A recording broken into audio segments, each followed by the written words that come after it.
तो देखिए सब्सक्रिप्शन में जो हमारा स्क्रीन शेयर हम इसको कर रहे हैं, और आप लोगों के पास अगर बुक है तो वो बुक का पेज निकाल के स्टार्ट कर सकते हैं, मतलब सामने कॉपी पेन भी रख सकते हैं।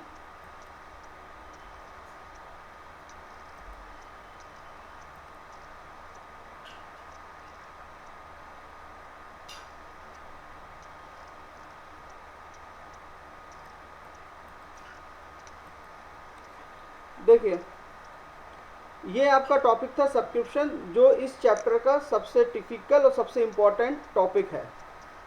तो कौन ज्वाइन कर रहा है?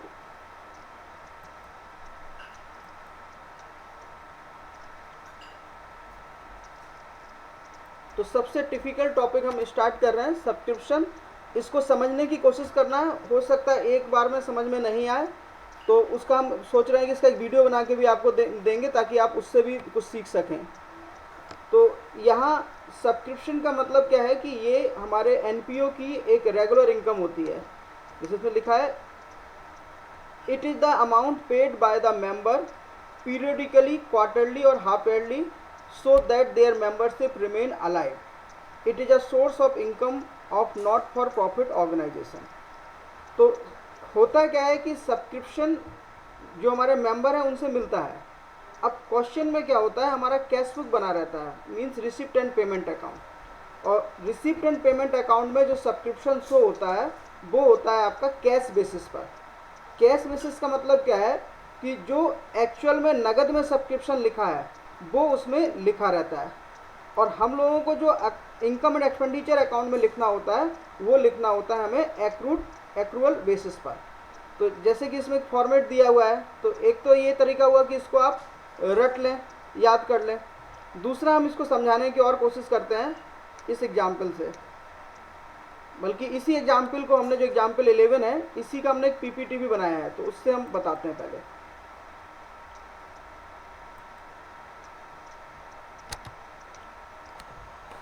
यहाँ पर सब्सक्रिप्शन की बात कर रहे हैं, तो इसमें दिया है it is a main source of income of a non profit organisation. तो यहाँ तो कोई कन्फ्यूजन नहीं है कि जो मेंबर से हमको मिलता है वो सब्सक्रिप्शन है।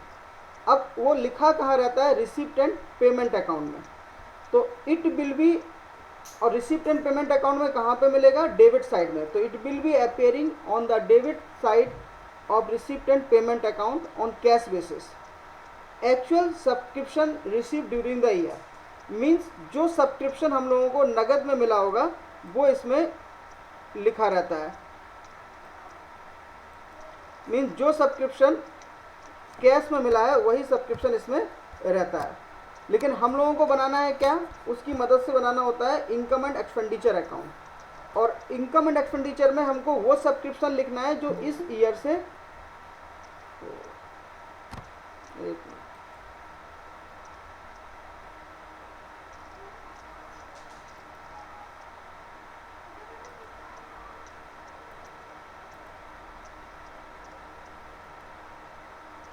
आप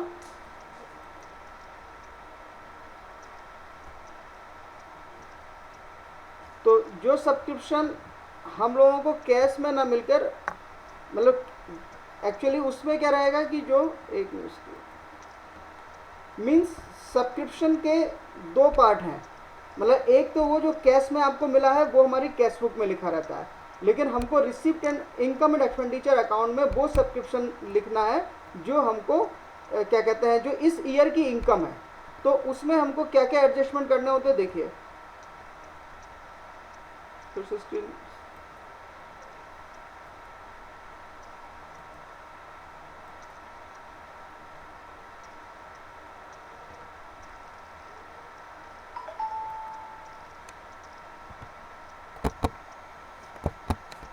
देखिए तो सब्सक्रिप्शन में जैसे बताया है कि दो बातें हैं, एक तो रिसिप्ट एंड पेमेंट अकाउंट, दूसरा income and expenditure account. Receipt and payment account हमको बना हुआ मिलता है, उसमें लिखा रहता है कितना सब्सक्रिप्शन कैश में मिला है। और इनकम एंड एक्सपेंडिचर अकाउंट में क्या होता है कि जो सब्सक्रिप्शन इस ईयर से रिलेटेड है हमको वो सब्सक्रिप्शन लिखना है। तो क्या एडजस्टमेंट करना होता है, इसमें 4 तरह के एडजस्टमेंट होते हैं। पहला जैसे दिया है, subscription outstanding at the end of the current year. इसका मतलब क्या है कि वो सब्सक्रिप्शन जो करंट ईयर के लास्ट में आउटस्टैंडिंग है। जैसे मान लीजिए हमारा ईयर चल रहा है 2019-20, यहाँ एक मिनट, जैसे ईयर चल रहा है 2000, जैसे ये एक एग्जाम्पल है कि इसमें रिसिप्ट एंड पेमेंट अकाउंट ये बना हुआ है। ये वही एग्जाम्पल 11 जो बुक का है कि टू सब्सक्रिप्शन 1 लाख। तो ये जैसे 1 लाख रुपीज़ लिखा हुआ है, इसका मतलब ये है कि ये 1 लाख रुपये हमको कैश में मिला है। और यहाँ हम नीचे देख रहे हैं तो आउटस्टैंडिंग सब्सक्रिप्शन ईयर की स्टार्टिंग में था 20,000, ईयर के बाद में है 40,000। तो पहले जो है हम 40,000 को ही ले लेते हैं। इस सब्सक्रिप्शन को अब बार लेट में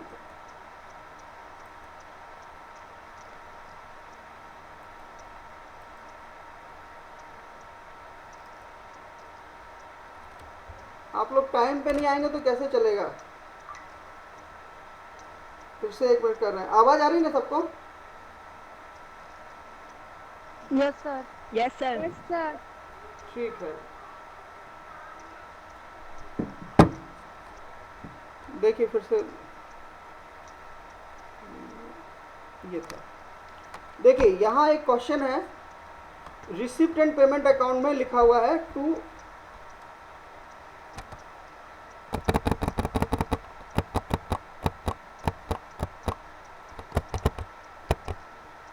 रिसिप्ट एंड पेमेंट अकाउंट में लिखा हुआ है टू सब्सक्रिप्शन 1 लाख। इसका मीनिंग ये है कि हमको सब्सक्रिप्शन कितना मिला है, 1 लाख रुपए कैश में मिला है।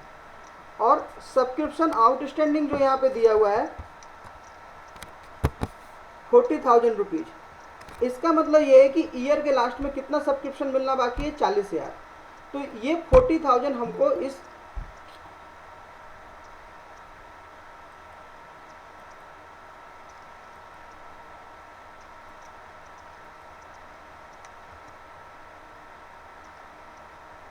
ऐसे अब लेट आओगे तो वैसे ही नेट चला जाए, पता चला भी।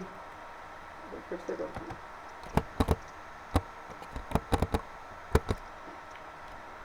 देखिए यहाँ पे सब्सक्रिप्शन लिखा हुआ है 1 लाख रुपीज़ आपके रिसिप्ट एंड पेमेंट अकाउंट में। तो ये वो सब्सक्रिप्शन है जो हमको नगद कैश में मिला है। और यहाँ जो दिया हुआ है आउटस्टैंडिंग कितना है, 40,000 रुपीज़। तो इसका मतलब ये है कि करंट ईयर के लास्ट में कितना आउटस्टैंडिंग है, 40,000 रुपये। मतलब हमको कितना सब्सक्रिप्शन मिलना बाकी है, 40,000 रुपये का सब्सक्रिप्शन मिलना बाकी है। तो ये चूँकि इसी ईयर की इनकम है, ये इनकम जो है इस करंट ईयर की है। तो आपको याद होगा 11th में भी हम लोग जो थोड़ा बहुत याद होगा कि फाइनल अकाउंट में सैलरी जैसे आउटस्टैंडिंग रहती थी या कोई इनकम एक्रूड रहती थी, तो हम क्या करते थे, उसको उस इनकम में ऐड करते थे जब हम प्रॉफिट एंड लॉस अकाउंट बनाते थे। तो सेम वही कॉन्सेप्ट यहाँ पे अप्लाई हो रहा है, क्योंकि इस सब्सक्रिप्शन आउटस्टैंडिंग का मतलब है कि ईयर के लास्ट में 40,000 रुपये मिलना बाकी है। मतलब क्या है, ये 40,000 रुपये हमने कमा तो लिए हैं लेकिन ये हमको कैश में नहीं मिले हैं। लेकिन हम जो इनकम एंड एक्सपेंडिचर अकाउंट बनाते हैं वो हम बनाते हैं एक्रूअल बेसिस पर। इसलिए इस 40,000 रुपीज़ को हम क्या करेंगे, इस 1 लाख रुपीज़ में ऐड करेंगे। तो याद रखिए जो ईयर के लास्ट वाला सब्सक्रिप्शन है वो हमको ऐड करना है 40,000 रुपये। देखिए यहाँ पर हम ये 40,000 रुपीज़ ऐड करके दिखाएं हैं। बाय सब्सक्रिप्शन 1 लाख रुपीज़, और यहाँ लिखा है add subscription outstanding at the end of the year 40,000 rupees. तो अब आपको याद रखना है कि जब भी इस तरह से सब्सक्रिप्शन दिया है कि ईयर के लास्ट में 40,000 रुपये मिलना बाकी है, उसको हमें क्या करना है, ऐड करना है। ऐड करने के पीछे लॉजिक क्या है कि ये सब्सक्रिप्शन हमने इस ईयर में अर्न कर लिया है लेकिन हमको रिसीव नहीं हुआ है, इसलिए हम ऐसा कर रहे हैं कि क्योंकि हम जो इनकम एंड एक्सपेंडिचर अकाउंट में इनकम लिखते हैं वो एक्रूअल बेसिस पे लिखते हैं। अब दूसरा देखिए, जो सब्सक्रिप्शन आउटस्टैंडिंग ईयर के स्टार्टिंग में है, ये 20,000 रुपये जो दिख रहे हैं यहाँ पर, ये जो सब्सक्रिप्शन हमको दिख रहा है 20,000 रुपीज़, ये कौन सा है, ये ईयर के स्टार्टिंग में बाकी था। इसका मतलब क्या है कि अगर कोई और इन्फॉर्मेशन नहीं दी है तो ये पिछले साल की इनकम है, क्योंकि ये कब बाकी था, कब आउटस्टैंडिंग था, एज एट 31 मार्च 2019 को। तो अगर कोई और इन्फॉर्मेशन नहीं दी है तो हम बाय डिफ़ॉल्ट यही मानेंगे ना कि जो पिछले साल का बाकी था वो हमको इस साल मिला होगा। इस ईयर मिला होगा, यानी कि किस में जुड़ा होगा, ये 1 लाख रुपए के अंदर ये जुड़ा ऐड होगा। लेकिन ये इनकम क्या इस साल की है? नहीं, ये इनकम पिछले साल की है, तो इसलिए हम इसको माइनस करेंगे। तो आप सिंपल सा याद रखिए कि जो करंट ईयर का आउटस्टैंडिंग है हमें वो प्लस करना है, और जो प्रीवियस ईयर का आउटस्टैंडिंग है या बिगिनिंग का जो आउटस्टैंडिंग है उसको माइनस करना है। ऐसे ही ये 40,000 रुपीज़ जो हमने इस ईयर ऐड किए हैं, अगर हम अगले साल का नेक्स्ट ईयर का इनकम एंड एक्सपेंडिचर अकाउंट बनाते तो हमें ये 40,000 रुपीज़ उसमें से माइनस करने पड़ेंगे, क्योंकि इस ईयर तो ये एंड के हैं, अगले साल ये ओपनिंग के हो जाएंगे। लेकिन हमको एक क्वेश्चन में एक ही ईयर का बनाना होता है, इसलिए वो काम हमको नहीं करना पड़ेगा। इन शॉर्ट आपको इतना याद रखना है कि आउटस्टैंडिंग सब्सक्रिप्शन ईयर के लास्ट में जो है उसको ऐड करना है, और ईयर के बिगिनिंग का है जो है उसको माइनस करना है। उसके पीछे लॉजिक क्या है कि जो ईयर के लास्ट का आउटस्टैंडिंग है उसका मतलब ये मान के चलते हैं कि इस साल हमने अर्न तो कर लिया, मतलब हमारे मेंबर हमसे सर्विस लेते रहे, लेकिन 40,000 रुपये उन्होंने पे किसी रीजन से पे नहीं कर पाए उन्होंने 40,000 रुपये, तो ये वो 40,000 रुपये हैं कि जो हमने अर्न कर लिए लेकिन रिसीव नहीं हुए।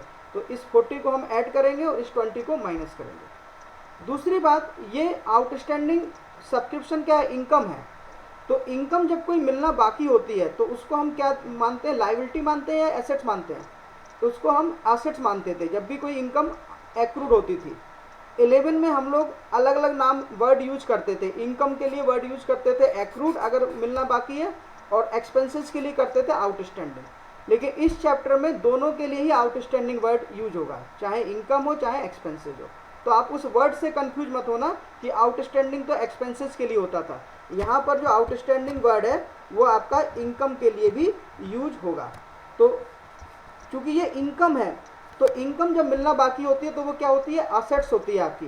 तो ये 40,000 रुपये जब आप क्लोजिंग बैलेंस शीट बनाएंगे वहाँ पर एसेट्स में भी शो होगा, और ये 20,000 रुपीज़ जब आप closing balance sheet opening balance sheet बनाएंगे, मतलब ईयर की स्टार्टिंग की जो बैलेंस शीट अगर बनाने के लिए कहते हैं क्वेश्चन में, तो वहाँ पर ये एसेट्स में शो होगा।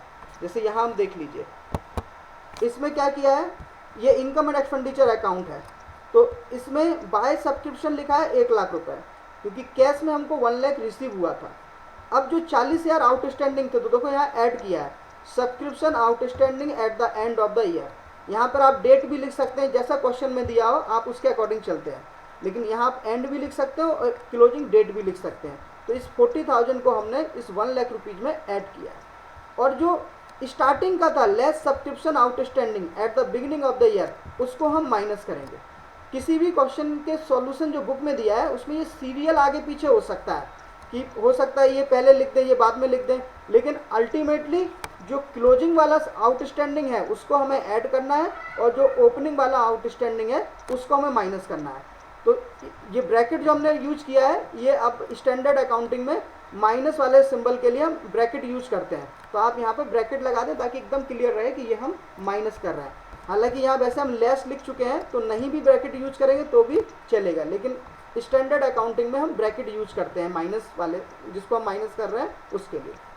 तो दूसरी बात, ये आउटस्टैंडिंग जो है अगर हम बैलेंस शीट बनाते हैं तो देखिए हम बैलेंस शीट का फॉर्मेट भी शो करते हैं। ये बैलेंस शीट है ओपनिंग वाली, और ये बैलेंस शीट हमने बनाई है क्लोजिंग की। तो चूंकि ये सब्सक्रिप्शन कहाँ आता है? एसेट्स। आउटस्टैंडिंग सब्सक्रिप्शन कहाँ आएगा? एसेट साइड में। तो जो ओपनिंग का आउटस्टैंडिंग था वो हमने ओपनिंग बैलेंस शीट में शो कर दिया एसेट साइड में, और जो क्लोजिंग का 40,000 था वो हमने subscription outstanding closing balance sheet में शो कर दिया। एक बार फिर से हम क्वेश्चन पे जाते हैं। ये आपका क्वेश्चन था कि यहाँ पर रिसिप्ट एंड पेमेंट अकाउंट में सब्सक्रिप्शन दिया हुआ है 1 लाख। एक minute,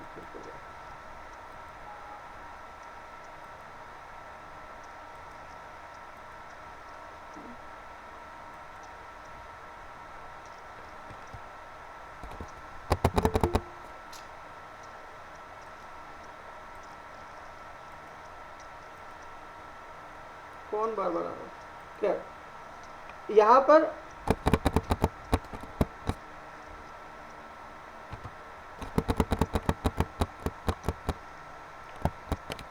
receipt and payment account में जो सब्सक्रिप्शन लिखा हुआ था 1 लाख था, उसका मतलब था कि ये 1 लाख रुपए हमको कैश में मिले हुए हैं। और जो आउटस्टैंडिंग सब्सक्रिप्शन दिया है, एक तो दिया आपका क्लोजिंग में 40,000।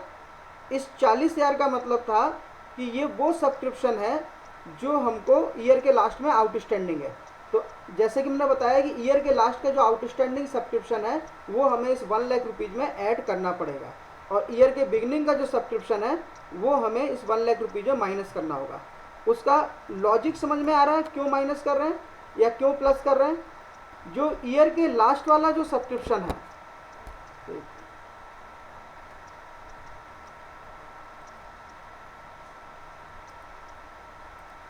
तो स्क्रीन तो हम शो करें, ये स्क्रीन दिख रही है ना, इसकी पीपीटी की स्क्रीन दिख रही है ना आप लोगों को? Yes sir. अच्छा यस सर, दिख रहा है। ठीक है, देखो फिर तो इसमें जो है ये था, तो एक बार फिर से सुन लीजिए। इसमें जो सब्सक्रिप्शन लिखा हुआ है 1 लाख रुपीज़, इसका मतलब है ये 1 लाख रुपए आपको कैश में मिले हैं। ये इस ईयर के भी हो सकते हैं और पिछले ईयर के या अगले साल के भी हो सकते हैं, लेकिन अगर कोई भी इन्फॉर्मेशन नहीं होती तो हम मान लेते हैं ये करंट ईयर की इनकम है, तो इसको इनकम एंड एक्सपेंडिचर अकाउंट में 1 लाख रुपीज़ लिख देते हैं।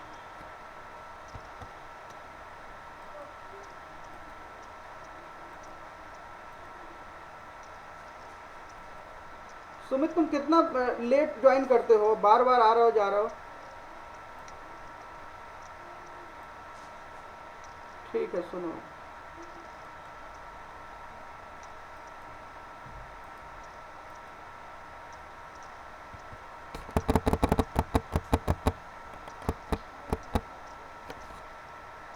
तो ये जो 1 लाख रुपीज़ है उसका मतलब क्या है कि ये 1 लाख रुपए आपको कैश में मिले हैं, और ईयर के लास्ट में जो आउटस्टैंडिंग है 40,000 रुपीज़, उसका मतलब क्या है कि ये मिलना बाकी है। तो जो करंट ईयर का आउटस्टैंडिंग है उसको हमें ऐड करना है, और जो बिगनिंग का आउटस्टैंडिंग है जो 20,000 रुपीज़ दिख रहा है इस क्वेश्चन में, उसको हम माइनस करेंगे।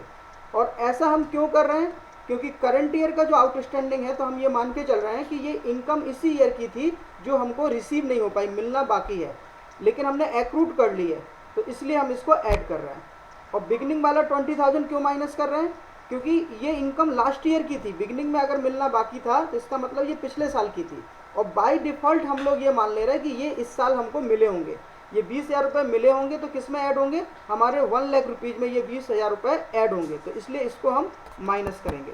तो इनकम एंड एक्सपेंडिचर अकाउंट में क्या करना है कि जो करंट ईयर का आउटस्टैंडिंग है उसको प्लस करना है, और जो बिगिनिंग का आउटस्टैंडिंग है उसको माइनस करना है। ये रट लीजिए बिल्कुल। दूसरा, जो आउटस्टैंडिंग सब्सक्रिप्शन है वो जब हम बैलेंस शीट बनाते हैं तो आउटस्टैंडिंग सब्सक्रिप्शन मतलब इनकम मिलना बाकी है, तो ये हमारी एसेट्स है, इसलिए जब भी हम बैलेंस शीट बनाएंगे तो उसमें हम एसेट साइड में शो करेंगे। यहाँ देखिए 2019 की भी बैलेंस शीट बनाई है, 2019 की भी बैलेंस शीट बनाई है हमने, ये उसमें 20,000 रुपये आउटस्टैंडिंग शो किया है, ओपनिंग बैलेंस शीट है ये। और 2020 ईयर के लास्ट वाली बैलेंस शीट बनाई है, उसमें हमने 40,000 रुपये शो किया है। तो ये तो डिस्कस हम कर रहे थे सब्सक्रिप्शन आउटस्टैंडिंग के ऊपर। अब देखिए एक और वर्ड इसमें है, एडवांस सब्सक्रिप्शन। एडवांस का मतलब क्या है? कुछ ऐसा सब्सक्रिप्शन भी होता है जो हमको एडवांस मिल गया। तो पहले हम क्लोजिंग का एडवांस लेते हैं, जो 20,000 रुपये यहाँ दिया हुआ है, सब्सक्रिप्शन रिसीव्ड इन एडवांस, और ईयर के लास्ट में ये 20,000 रुपये क्या है? एडवांस है। इसका मतलब ये है कि ये अगले साल का मतलब नेक्स्ट ईयर का हमको अभी से मिल गया, तो ये अब मिल गया तो इसका मतलब कहाँ इंक्लूड होगा? ये हमारे 1 लाख रुपये जो हमको कैश में मिला है उसमें इंक्लूड होगा। तो 11th का आपको याद होगा, 11th में हम लोग क्या करते थे, जो एडवांस इनकम होती थी उसको हम माइनस करते थे। क्यों? क्योंकि ये कैश तो मिल गया लेकिन ये इस ईयर की इनकम नहीं है, ये बल्कि नेक्स्ट ईयर की इनकम है, इसलिए हम इस 20,000 रुपये जो क्या करेंगे? माइनस करेंगे। क्योंकि ये रुपया तो हमको मिल गया, 1 लाख रुपए में शामिल है ये 20,000 रुपये, लेकिन ये इस ईयर की इनकम नहीं है, इसलिए 20,000 रुपीज़ हम ये माइनस करेंगे। तो देखिए यहाँ पर हमने ये 20,000 रुपीज़ माइनस किए हैं। Less subscription received in advance at the beginning of the हाँ, ये 20,000 माइनस किए हैं, बाई मिस्टेक ये बिगिनिंग लिखा है, ये एंड आ जाएगा, ठीक है ना? ये बिगिनिंग की जगह क्या होगा, subscription received in advance at the end of the year 20,000 rupees. वैसे ये एंड वाला था, ठीक है ना। ये 20,000 रुपीज़ कौन से थे, आपके एंड वाले थे। ये 20,000 रुपीज़ जो है वो आपके एंड वाले थे। तो यहाँ बिगिनिंग वो गलत प्रिंट हो गया है, टाइप हो गया है। ये बिगिनिंग नहीं है, ये बल्कि एंड है, कि एंड में 20,000। ठीक। दूसरा जो है, दूसरा सब्सक्रिप्शन जो आया है आपका 30,000 रुपीज़। इसका मतलब क्या है, ये बिगिनिंग में एडवांस था, मतलब ईयर की स्टार्टिंग में ही 30,000 रुपये हमको एडवांस मिल चुके थे। तो इसका मतलब क्या है कि ये जब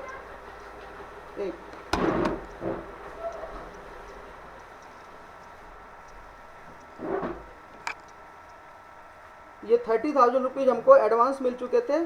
इसका मतलब ये इनकम कब की है, ये इस ईयर की इनकम है जो पिछले साल मिल गई थी। तो ये अर्निंग कब की है, इस ईयर की है। तो इसको हम क्या करेंगे, इस ईयर की इनकम में से क्या कहते हैं, प्लस करेंगे। क्यों प्लस करेंगे, क्योंकि ये इनकम इस ईयर की है और रिसीव कब हो गई थी, पिछले साल। तो वो इस 30 में शामिल तो नहीं है, लेकिन क्या कहते हैं, इनकम है, इसलिए हमें इसे प्लस करना है। तो इन शॉर्ट आपको याद रखना है कि जो 20,000 रुपीज़ इस ईयर के हैं एडवांस, उसको हमें माइनस करना है, और जो बिगनिंग में एडवांस थे उसको हम प्लस करेंगे, जैसे कि यहाँ पे करके दिखाया। देखिए जो एंड के एडवांस हैं, ये एंड वाले एडवांस है 20,000 रुपीज़, इनको हम क्या किए, माइनस किए हैं, क्योंकि ये पिछले अगले साल के अभी से मिल गए। और जो 30,000 रुपीज़ ईयर की स्टार्टिंग में जो एडवांस थे, इसका मतलब क्या था, इस साल के हमको पिछले साल मिल चुके थे। तो इसको हमने क्या किया, प्लस किया। तो ये आपको ट्रीटमेंट करना पड़ेगा। ये फाइनली आपका 1,30,000 rupees income and expenditure account के बाहर आ गया। और जो एडवांस इनकम होती है वो हमारी क्या होती है, लायबिलिटी।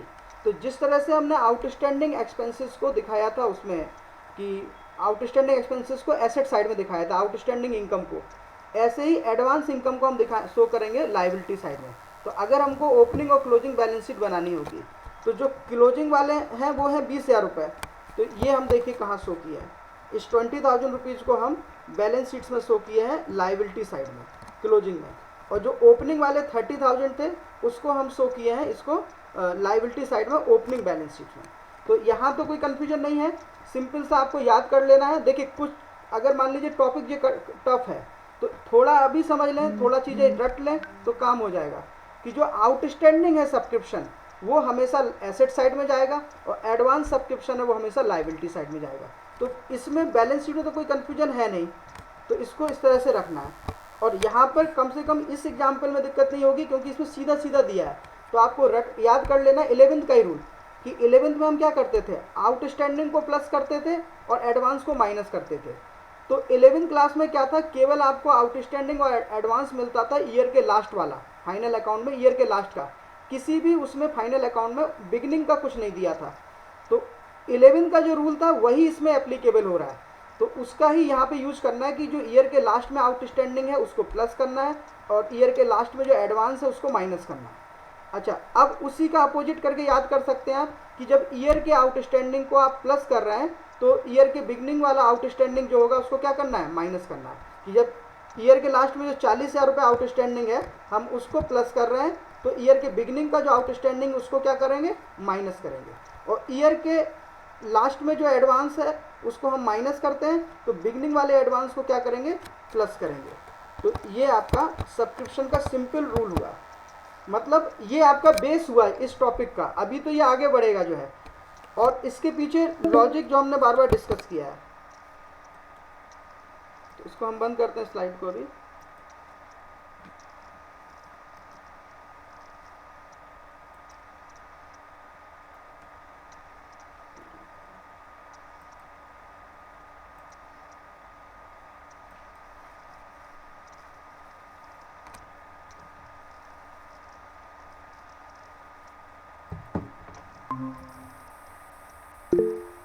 कितनी देर पहले आवाज़ चली है हमारी, आवाज़ आ रही है? अच्छा, एक मिनट।